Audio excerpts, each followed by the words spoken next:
To the United States now, and a US senator has been tackled to the ground and handcuffed after interrupting a government press conference that was highlighting the importance of the immigration raids.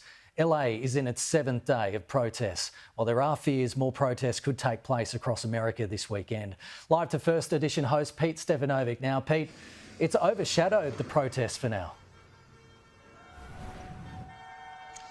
Good morning to you, Kenny. Yeah, we often see protesters interrupting press conferences, but rarely do we see fellow government officials interrupting press conferences. Yet that's exactly what happened here in Los Angeles today, and it really points to this divide between Californian Democrats and federal Republicans. So what was going on is Kristi Noem, the Secretary for the Department of Homeland Security, was updating the audience via a press conference on how well she thought the ICE raids, the immigration raids, were going at the moment. And that's when the Democrat Senator Alex Padilla for California stepped in to try and ask some questions of his own. Watch what happened. I'm Senator Alex Padilla. I have questions for the Secretary, because the fact of the matter is a half a dozen violent criminals that you're rotating on your heads off. I was there peacefully.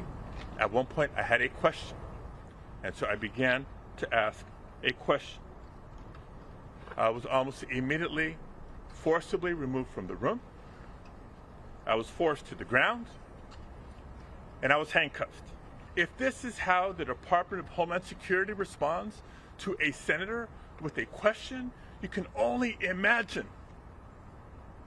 what they're doing to farm workers, to cooks, to day laborers out in the Los Angeles community and throughout California and throughout the country.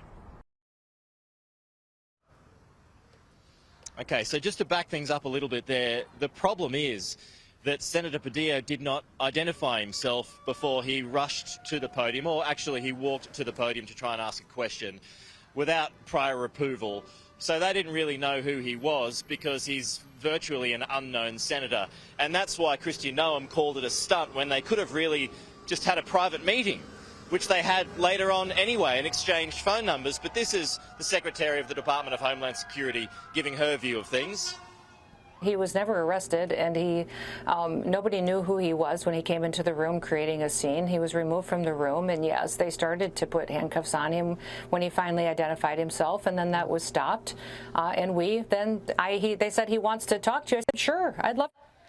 So as you mentioned there, Kenny, it completely overshadowed the update from ICE officials, from government officials today on how well they thought these immigration raids were going, because they pointed to a couple of bad people, or more than actually, who they've been able to pick up. So there was this update from ICE officials as well.